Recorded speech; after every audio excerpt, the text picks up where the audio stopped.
My name's Parker. I'm 20, and I've been carrying a secret since the day I was born. My twin brother Dylan and I were always getting mixed up by everyone. They called us the synchronized boys, and honestly, we were. But what no one ever understood, or even had a clue about, was that behind all that symmetry was something bigger, something deep, something forbidden. Subscribe to the channel and hit that like button for more stories like this. We live in a small town in rural Utah, surrounded by open fields and old traditions everyone just pretends to respect. Our parents are farmers, the kind of generation that shakes your hand firm, looks you in the eye, and hides their soul. We grew up with clear rules. Respect family, go to church on Sundays, and never, under any circumstances, be your true self if it goes against what's expected of you.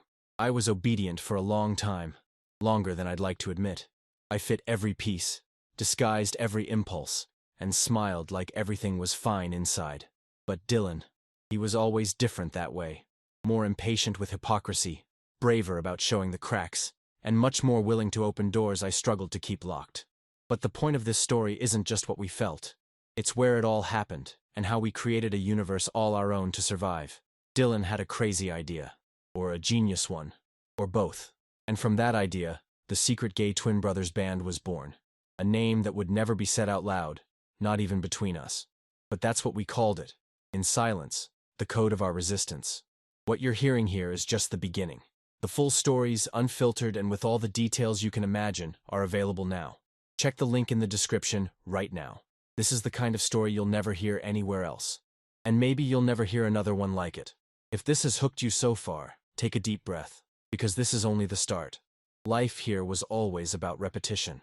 Waking up early, helping Dad in the stables, running to the general store down the road for errands, having lunch with Mom, who never changes her seasoning on the meat, and, at the end of the day, heading up to the attic where Dylan and I built our parallel world. The house we live in was built by our grandpa over 50 years ago, with creaky windows and an eternal smell of old wood and stored corn. The living room has a fireplace that only gets lit in winter, handmade rugs, and a shelf full of prayer books. But the heart of the house is the attic, a place no one but us ever visits. Up there, among 1,000 forgotten boxes, we created our sanctuary. We had boxes with old instruments, broken microphones we fixed with duct tape, pieces of handmade costumes, colorful lights we bought secretly online. And the main thing, an old recorder that broadcast a signal via shortwave radio.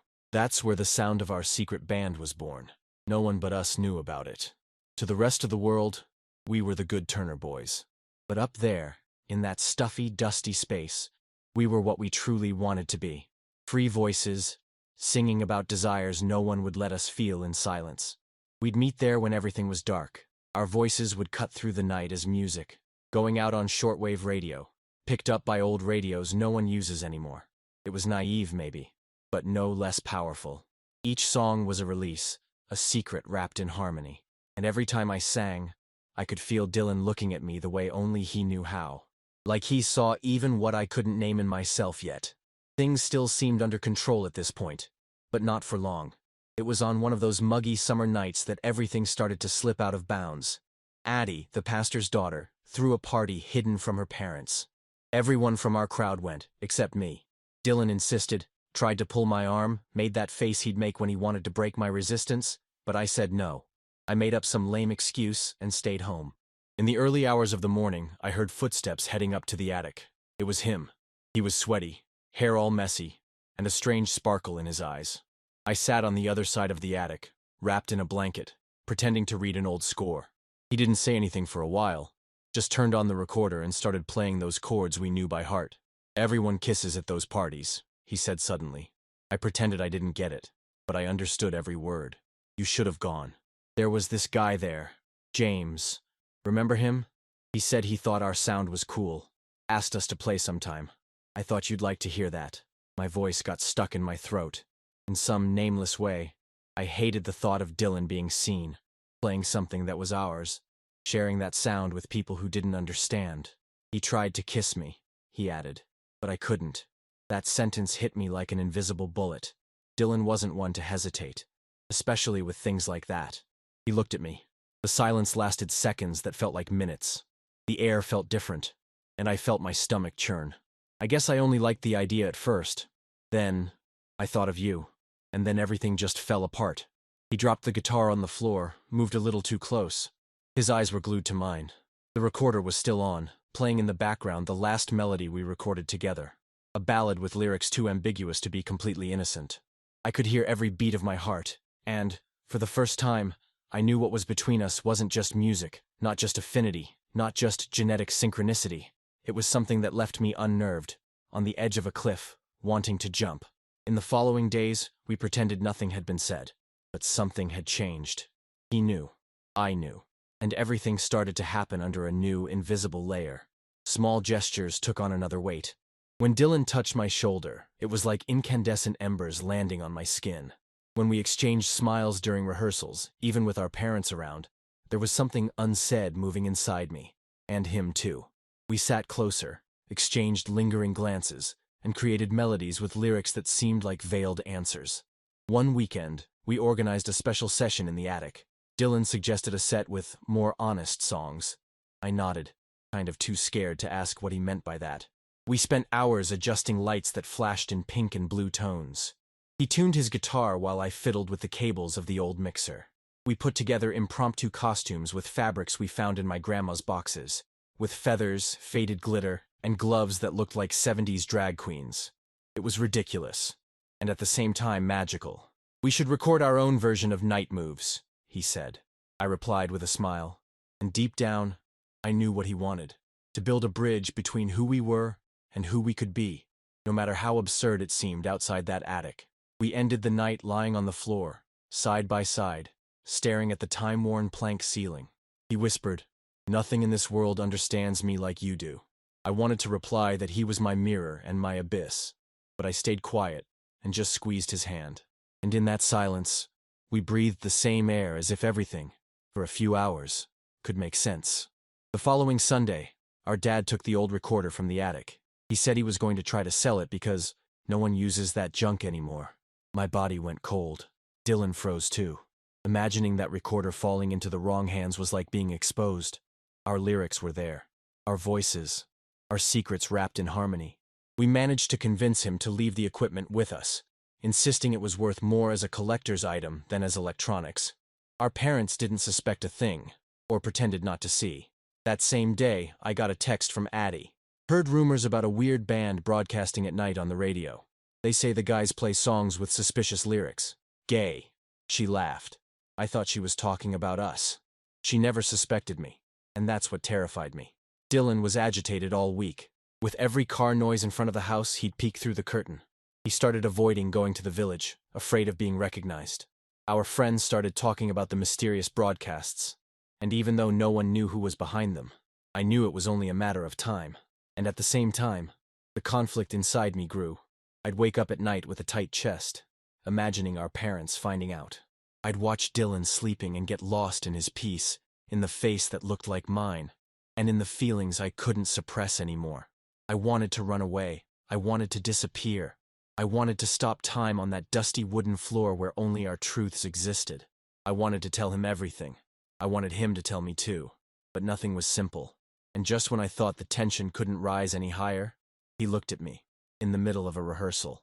He stopped everything, let the guitar fall onto his legs, took a deep breath, and said, "I can't take this almost anymore, Parker. I need to ask you something, but only once. After that, if you want, I'll never talk about it again." My mouth went dry, my heart stopped, and I knew everything was about to change, or end. The choice hung by a thread. I couldn't answer right away. The words were stuck, caught between my heart and throat. Dylan kept his gaze steady, but I could feel his breath quicken slightly. In that instant, the attic seemed smaller, as if the walls were closing in around us, waiting for my reaction. "What do you want to ask?" was all I could manage, almost a whisper. He approached slowly, sitting beside me on the floor, crossing his legs like he had since we were kids. The recorder was still on. Our last rehearsal paused mid-note, never to be finished. Dylan ran his hands through his hair, thoughtful, before speaking. "Do you feel something like I do?" "Not as a brother. Not as a bandmate. I'm talking about something else, Parker. Something no one would understand. Maybe even we don't fully get it. But that you feel. Do you feel it?" My skin heated up more than any July sun. It was as if, finally, someone had said out loud what I suppressed every night before sleeping. I looked at him, staring at every feature of a face identical to mine, yet so different in its courage. "I try not to feel it," I replied. "But it's no use. It won't go away." Dylan bit his lip, trying to hold back a smile that seemed to mix relief and pain all at once. The way he looked at me now was different. There was curiosity, desire, tenderness. But above all, there was courage. Without another word, he extended his arm and rested his hand on my knee. His body leaning towards me wasn't impulse. It was decision. I swallowed hard. I could hear the soft whir of our small fan in the background, mixed with the faint chirping of crickets outside. The world continued beyond those old planks. But inside, our reality was different. "Can I?" he asked, his voice lower than I'd ever heard it. I didn't need to answer. I just closed my eyes and allowed it. The kiss started hesitantly, as if we were both apologizing for having waited so long. His lips were warm and gentle, fitting mine like music in a perfect chord. It was a light touch, but it brought a torrent of sensations that took my breath away. Every cell in my body seemed to awaken, and there was no rush. His hands were on my face, and mine were still resting on the floor, unsure where to settle. Slowly, I was guided by the calm with which he moved, and our faces touched once more, this time with more firmness, as if the initial doubt had already passed. Dylan pulled his body back a few inches, his forehead still pressed against mine, eyes closed. "This is real," he said. "And it's not a sin, brother. It's love." For years, I had lived running from that word. Love between men, especially between us two, had always been a thorny abyss. But he said it with such truth, with such peace, that for a moment, I believed. That's when I kissed him again, this time more firmly, with desire, with courage, with a shiver that ran down my spine and burned my throat. He pulled me closer, and our bodies pressed together completely. And in that embrace, everything existed. Shame, freedom, fear, and belonging. The warmth of his skin against mine made time stop. And there, in that attic full of hidden inventions, with no open windows and red lights flashing above our heads, the outside world no longer existed. Don't think what happened next was explosive or impetuous. It was, in fact, much quieter than any other discovery we'd made. It was the kind of surrender that doesn't need haste, that builds in touch, in smell, in gaze. Dylan rested his forehead against mine once more, breathing deeply, his hands moving to my back, feeling every inch of my body as if he were mapping sacred territory. I closed my eyes and let him guide me, not with words, but with the care of his gestures. When our shirts rode up between us and our faces made way for direct skin-to-skin contact, I felt a warm wave wash down my spine. It wasn't exactly desire in the conventional sense of the word. It was more the natural urge to belong to someone, completely, deeply, delicately, intensely. We lay there, on the old attic blankets, surrounded by our makeshift equipment and silent memories, as if every part of that space knew our story better than we did. The red light pulsed rhythmically, reflecting on our half-exposed bodies, casting soft shadows on the wall. And in those shadows danced the contours of us two. Intertwined hands, synchronized breaths, skin goosebumped by the exact touch, the kind that comes from someone who knows every detail, every line, every curve. Dylan's eyes remained open, fixed on mine. It was as if we were saying everything without opening our mouths. There was tenderness in his fingers, touching my face as his chest rose and fell, quickening. The tips of our fingers entwined, trying to memorize previously censored forms. And it became clear. This was our first time for everything. Not just physically, but emotionally. It was the first time I felt seen, felt, belonged, and that changed everything. In the silence between kisses and touches, there was music, one that no recorder would capture. The heartbeats, the soft sound of caresses, the whisper between teeth when one wanted more and the other feared going too far. That was our sound. There were no explosions. I didn't want there to be. What happened was a careful surrender, like discovering a secret for the second time. Because every forbidden love is born twice, when you feel it and when you allow it. And there, in his warmth, I didn't feel lost. For the first time, there was a home inside another body. When we finally rested, entwined, sweat slowly trickling between our ribs and our breaths returning to normal, Dylan ran his fingers through my hair and whispered, "I love you, Parker." I didn't need to say anything. I just kissed his lips again. For the third time that night I was honest, without guilt, without shame. We existed. The next morning, everything seemed the same, and at the same time, unbelievably different. We went down for breakfast as always. Quiet, hungry, trying to act natural in front of our parents, who talked about harvests and the new fence that had fallen in the wind. Dylan kept his gaze calm, disguising it like someone already used to keeping secrets. I, on the other hand, could barely look my mom in the eye. I carried the images of the night before with me like an eternal whisper in my ear. The touch of Dylan's skin still lingered on me, even dressed, even distant from him. It was as if my body wanted more, but my mind urged caution. In all the words we didn't say at that table, a new universe we had created resided, and one that no one could ever discover.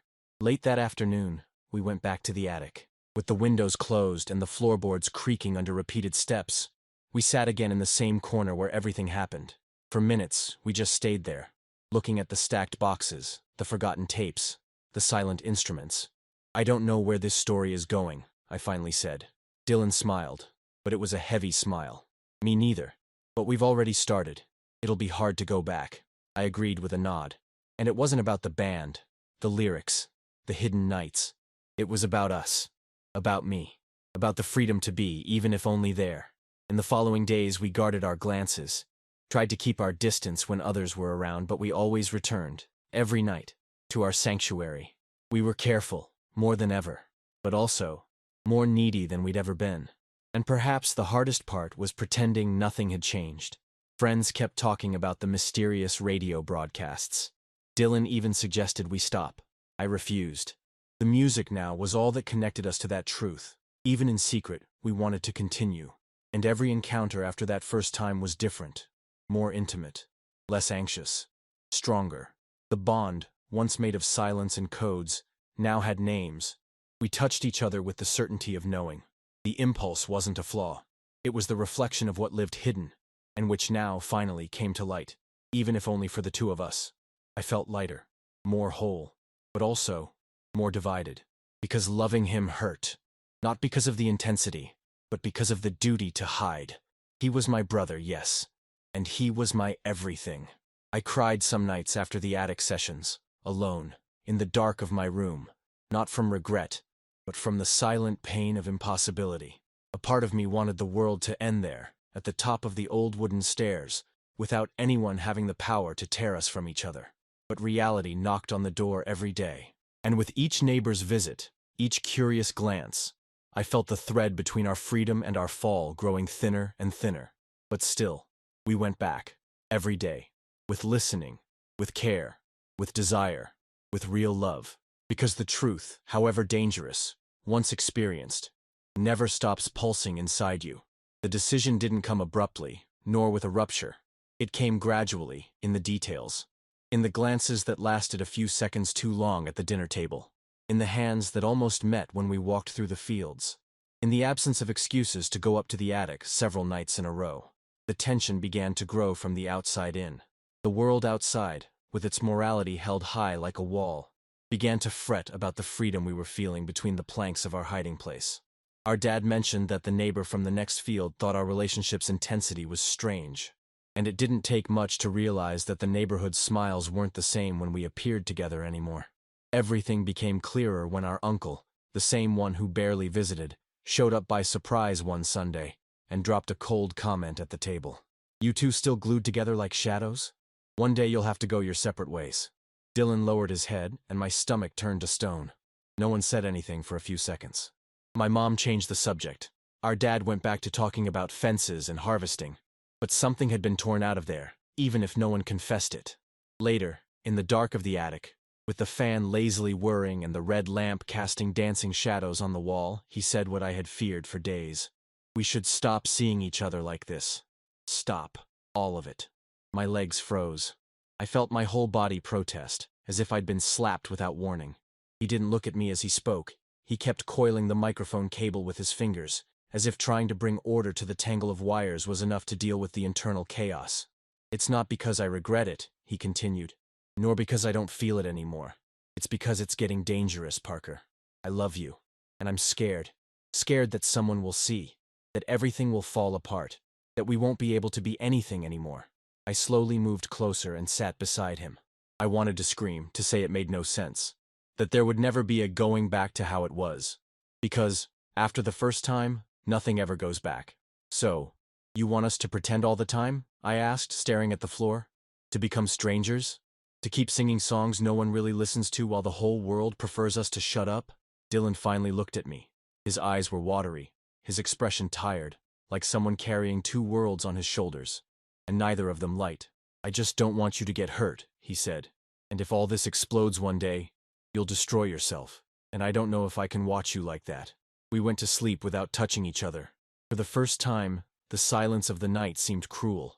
The warmth of his body on the other side of the attic, so close and yet so far, was unbearable. The next day, Dylan woke up early, before me. He left me a note on the keyboard. 3 lines, firm handwriting. I need to breathe deep. Take a break. Think. But if you call me, I'll come running back. Always. He didn't go far, just to a neighboring farm, where he'd work for a few days helping with the autumn harvest. But to me, it felt like he'd gone to another country. His absence turned every minute into a hollow eternity. For a week, I didn't go up to the attic. At night, I'd lie and stare at my bedroom ceiling as if his body's contours were there, the secrets we touched. His breath on my neck, the murmur when he said, "Stay." My mom even commented, thinking it was just brotherly missing. Maybe it was, but not the kind of longing she could understand. On Friday at dusk, I heard firm footsteps crossing the yard. I got up without thinking, ran to the door without knowing what I'd do, and there he was, dressed in overalls, shirt stained with dirt, but his smile, that smile that brought me back to life. I couldn't, was all he said. I tried to get away. I tried to sleep peacefully, but every time, it was you. I hugged him without thinking, hard, with the strength only someone who has had to hold back too much knows. We sealed with a look what we couldn't shout to the world. We would continue, but we would change the code. The band would continue, our songs too. But from then on, we would only sing with masks. Real masks. Faces covered in the darkness of recorded songs, hidden even from ourselves, in case anyone tried to look for faces. We would create characters, sounds, personas, and as strange as it sounds, that's what we needed at that moment. We didn't know how long it would last, or if it would be safe forever. But what we did know was that we were together. And for a secret heart, that was more than everything. Years later, I can still feel the weight of that first touch, the salty taste of fear, and the sweetness of a contained kiss. I can hear the songs we created together echoing in the back of my mind like the soundtrack to a movie few would be ready to watch. The secret gay twin brothers band became a hidden project, broadcast on lost waves, a frequency few were able to find. Maybe someone would tune in by chance and hear what for us was confession disguised as poetry, the essence of a love the world would never hear out loud. The truth is, we felt everything, and we felt it deeply, but we chose to survive. We chose to love within the space we had. We invented codes, created names, infiltrated underground waves. We were never seen, but we were never erased either. Over time, we discovered our limits. We created a routine where loving also meant protecting, where every ill-timed gesture could cost us a universe.